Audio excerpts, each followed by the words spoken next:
Hello everyone, welcome back to my channel. इससे पहले आप लोग बोलो कि आप लोग इसकी स्टोरी बोल चुके हो। I am really sorry. Actually मुझे लगा था आप लोग को इसकी स्टोरी पसंद नहीं आई है, लेकिन अभी रिसेंटली इस पर बहुत सारे कमेंट्स आ रहे थे कि इसको कंटिन्यू करो, तो मैंने सोचा क्यों ना एक बार ट्राई कर लेती हूँ। मैं एक चांस दे देती हूँ इस ड्रामे को, क्योंकि स्टोरी को मैंने आधे में रोका हुआ था। तो चलिए एपिसोड को स्टार्ट करते हैं। इस वाले स्टार्टिंग में वही दिखाया जाता है मोई और डाओ के बीच में बातें हो रही होती है, जहाँ पर जब वही डाओ को ये बोलती है कि तुम चाय को इस तरह से प्रोटेक्ट कर रही हो जैसे कि तुम उसे लाइक करती हो। क्या बात है, तुम उसे लाइक करती हो क्या? जो सुनने के बाद डाओ के पास उस क्वेश्चन का कोई भी आंसर था नहीं। इस बात की वजह से वो चली जाती है थोड़ा शांत जगह पे, जहाँ पर वो ये सारी चीज़ें ऐसे सोच रही होती है। और उसके बाद हमें दिखाया जाता है डाओ के मन में बहुत सारे सवाल थे, जिनमें से एक था कि ये यहाँ पर अपनी फियांसी का मौत का बदला लेने के लिए आई थी, ना ही यहाँ पर चतरा पाकी के गैंग लीडर के साथ इश्क लड़ाने। तो उसके लिए एक बहुत बड़ी मुसीबत होने वाली थी। वो सोचती कि क्या मैं सच्ची में चाय को लाइक करती हूँ। और तब वहाँ पर आता है वायु। वायु पूछता है क्या बात है, क्या चल रहा है तुम्हारे दिमाग में?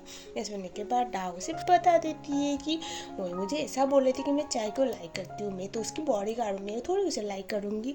जो सुनने के बाद वायु स्माइल करता है और उसके बाद वो बोलता है वो तो तुम अपने दिल से पूछो ना, और किसी का मेरा दिल अपने आप से झूठ नहीं बोलता। ये सुनने के बाद टाओ और ज़्यादा उलझन में पड़ जाती है। तो हम देखते हैं अगले वाले सीन में मोई थी। मोई याद करती है डाओ का खेल ना। डाओ बार बार बोल रही थी ना कि चाय ने कुछ नहीं किया, चाय ने कुछ नहीं किया।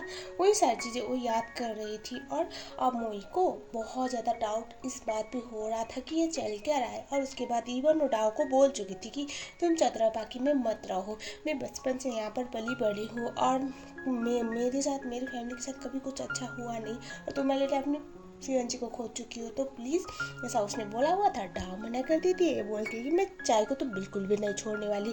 मतलब डाओ एजेंट, उसका प्लान है ना कि यहाँ पर रह के और रिवेंज की, इसीलिए उसने बोला था नहीं छोड़ने वाली। लेकिन मुई को इस बात से ये लगा था कि शायद डाओ यानी कि उसकी सबसे अच्छी बेस्ट फ्रेंड ही उसके प्यार से प्यार करती है, मतलब चाय को प्यार करती है। वो चीज़ उसको बहुत ज़्यादा बुरा लग रहा होता है। इसी बात की वजह से वो काफ़ी ज़्यादा अपसेट होकर बैठी हुई होती है।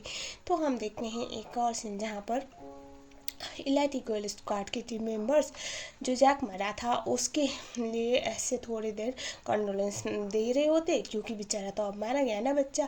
तो उसी टाइम पे हमें दिखाया जाता है जो विन था, विन अब तक आया नहीं था। इसी बात की वजह से ये लोग वेट कर रहे थे विन के आने का। तभी कुछ लोग आते हैं और उसके बाद अचानक से फायरिंग स्टार्ट हो जाती है। तो अगले सीन में दिखाया जाता है वायु अकेले बैठा हुआ था, वहाँ पर चाय आता है। चाय आने के बाद वो उससे बोलता है क्या हुआ, तुम इतने ज़्यादा अपसेट क्यों हो?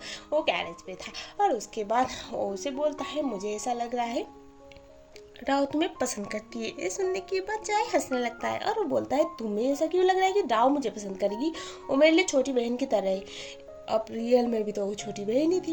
ये सुनने के बाद जो वायु था वो बोलता है पता नहीं क्यों, लेकिन ऐसी फीलिंग आ रही है डाव तुम्हें पसंद करती है। और उसके बाद हम देखते हैं अब अगले वाले सीन में, जहाँ पर फायरिंग खत्म होने के बाद उनको दिखाया जाता है उड़ने से ऊपर की तरफ आ रहा था। जो लोग उसको अटैक करने गए हुए थे वो लोग वेट करते हैं जैसे लिफ्ट खुलेगा तो गोलियां बरसाएंगे। ये लोग बरसाते भी है, लेकिन लकीली विन नहीं था। विन को उसके टीम ने रेस्क्यू कर लिया था, तो मतलब उसको कुछ हो नहीं पाता, वो सेफ था।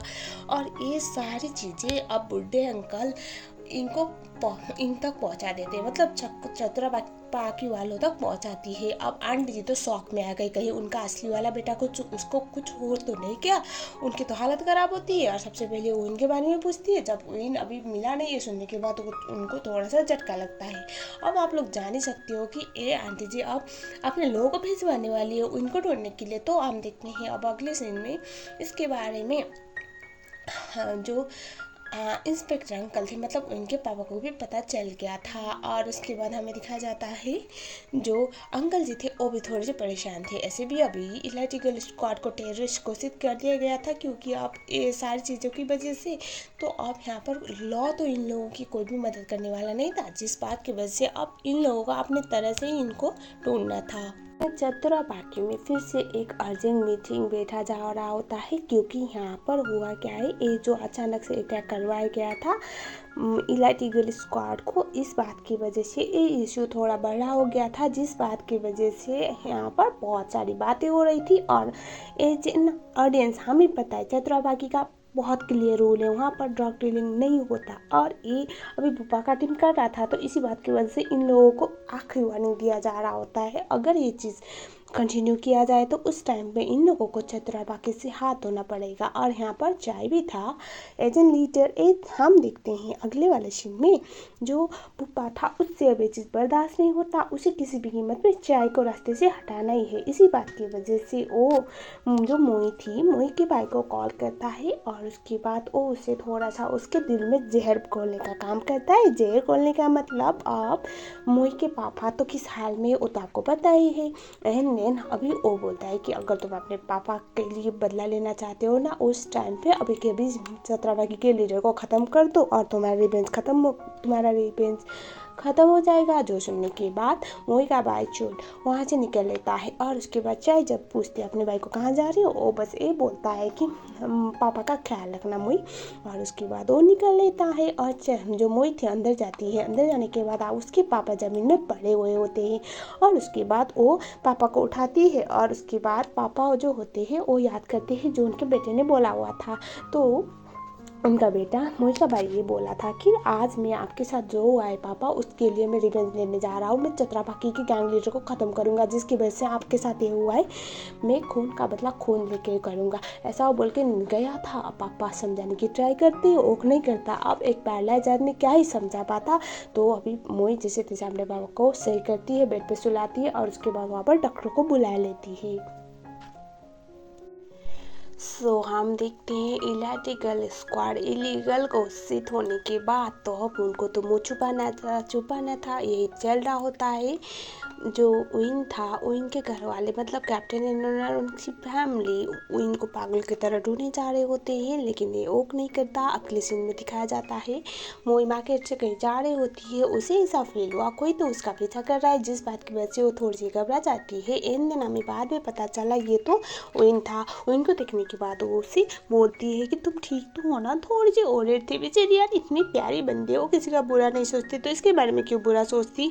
और उसके बाद वो बोलती है तुम्हें कोई मदद चाहिए तो मुझे बोल सकती हो, मैं हेल्प करने के लिए रेडी हूँ। वो उसे एक लिस्ट देता है और वो बोलता है मेरे घर वालों को बता देना कि मैं गद्दार बिल्कुल भी नहीं हूँ, मैं अपने कंट्री के लिए बहुत लॉयल हूँ और मैं बहुत जल्द वापस आऊँगा। जब तक मैं अपने आप को सही साबित ना करूँ मैं घर वापस नहीं आऊँगा। मम्मा और डैड को बता देना प्लीज़। ये सुनने के बाद मोई बोलते हैं हाँ ठीक है। और उसके बाद उसे ऐसे हक करता है और वो बोलता है थैंक यू सो मच मोई मुझ पर भरोसा करने के लिए। और उसके बाद वो वहाँ से चला जाता है। एंड देन हम देखते हैं जो चाय था, चाय के ऊपर अटैक करने के लिए मोई का भाई चला जाता है। और उसके बाद डाव का आइडिया लग गया और उसके बाद अच्छी खासी फायर सीक्वेंस। और उसके बाद चाय भी आता है जब डाव यहाँ पर थोड़ी सी कमज़ोर पड़ गई थी, दोनों मिलके जो उनको अच्छे खासा सबक सिखाते हैं, लेकिन जो वहाँ से चला जाता है। डाव उस पर गोली चलाने वाली थी तभी चाय उसे रोक लेता है क्योंकि उसे पता चल गया ये तो कौन है, मतलब मोई का भाई, जिस बात की वजह से उसे जाने देता है। अब हम देखते हैं अगले वाले सीन में मोई सो रही होती है। उस टाइम पे वहाँ पर उसका भाई आ जाता है और उसके बाद मोई जब अपने भाई को उस हाल में देखती है वो शौक में आती है। और उसके बाद मोई कुछ बोलती उससे पहले जोन उसे बता देता है कि मैं जो चाय को मार गया था। और ये सुनने के बाद वो शौक में वो कुछ रिएक्ट करती उससे पहले जॉन उसे बोलता है तुम बोलो मत उसने हमारे पापा के साथ क्या किया था, उसकी फैमिली की वजह से हमारे पापा अभी पेट पड़े, क्या फ़ायदा हुआ, इतने सालों तक हम उनको इतना ज़्यादा सॉल्व कर रहे थे लेकिन कुछ फ़ायदा हुआ ही नहीं है ना। ये सुनने के बाद जो मोई थी वो बोलती है फिर भी आप ऐसा नहीं कर सकते ना भाई। तभी वो बोलता है क्या तुम अभी चाय को पसंद करती हो। बेचारी क्या बोलती है, इतनी छोटी सी बात की वजह से उसे नफरत करे ऐसा तो नहीं था ना, वो बस अपने पापा के लिए उसे छोड़ के यहाँ पर आई थी।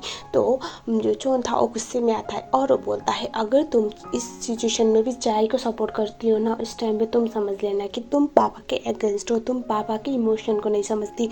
ऐसा बोल के वो थोड़ा सा अपसेट होकर चला जाता है। मोई बहुत ज़्यादा परेशान हो जाती है। हम देखते हैं अगले वाले सीन में विन अपने सीनियर कमांडर से मिलने के लिए सीक्रेटली उनके गाड़ी पे चला जाता है। और उसके बाद वो बोलता है इलीगल स्क्वाड को कौन इलीगल बना रहा है, हम यहाँ पर देश की सेवा करने के लिए आए थे सर, ऐसा बोल के क्वेश्चन कर रहा होता है। और उसके बाद कमांडर उसे बोलते हैं तुम टेंशन मत लो, मैं इसके बारे में पता जरूर कर लूँगा, मैं सब कुछ हैंडल कर लूँगा बोल के उसे एक फ़ोन देता है। और उसके बाद वो बोलता है कोई भी मुसीबत हो तो मैं हेल्प करने के लिए रेडी हूँ बोल के उसे फ़ोन दे के वहाँ से भगा देता है। इर्द गिर्द हम देखते हैं अभी भी उन के बारे में पता कर नहीं पाई थी, बहुत परेशान थी। आप कुछ भी बोलो, भले ही माफिया की लीडर की वाइफ हो, लेकिन माँ है ना, और माँ की फीलिंग तो अलग ही होती है, बहुत परेशान होती है। एन नाम दिखने ही जो बंदी थी। अगले सीन में जो विन था अपने दोस्तों के साथ कुछ सेक्रेट जगह पे छुपा हुआ था। उसे क्या पता था उसका कमांडर एक नंबर का कमीना निकला था और यही सब कुछ करवा रहा था। अब क्यों, कैसे, कब, वो तो हमें बाद में पता चलेगा। एंड हम देखते हैं अंकल जी की मेहरबानी ये होती है, वहाँ पर उनके ऊपर अटैक करने के लोगों को भेजा जाता है। उसके 2 दोस्त में से एक शहीद होता है और जो देखने के बाद बेचारा वो तो समझ नहीं पाता क्या हुआ है, और वो अपने आंखों के सामने अपने बॉडी को मरते हुए देख रहा होता है। एंड देन दूसरा वाला दोस्त उसे भगा के वहाँ से लेके जाने में कामयाब होता है, वरना आज वो इमोशनल होकर अपने आप की जान भी गंवा सकता था। और हम देखते हैं अगले वाले सीन में उसका दोस्त बोल रहा था कि उन लोगों को कैसे पता चला हम लोग यहाँ पर है, ऐसा कैसे हो सकता है, अब तक तो हम लोग छुपने में कामयाब हुए थे, तो आज क्यों नहीं। हम देखते हैं कुछ देर बाद उनको आइडिया हो जाता है। उसका सो कॉल कमांडर एक नंबर का घुसपैठिया निकला, किसके साथ मिला हुआ है उसके लिए तो हमें थोड़ा आगे वेट करना पड़ेगा, लेकिन हाँ उसके चक्कर में उसका एक सबसे अच्छा दोस्त, उसका सबसे अच्छा और एफर्टलेस देश के लिए कुछ करने चाहने वाला दोस्त मारा गया था। अब उससे बिल्कुल भी बर्दाश्त नहीं होता। सो हम देखते हैं अब विन इसके बाद अपने सो कॉल सीनियर से बदला लेने के लिए क्या करेगा, क्योंकि कुछ तो करेगा विन, ऐसे विन चुपचाप बैठने वालों में से तो बिल्कुल भी नहीं था। तो मिलेंगे एक नए पार्ट के साथ, तब तक के लिए thank you so much for watching.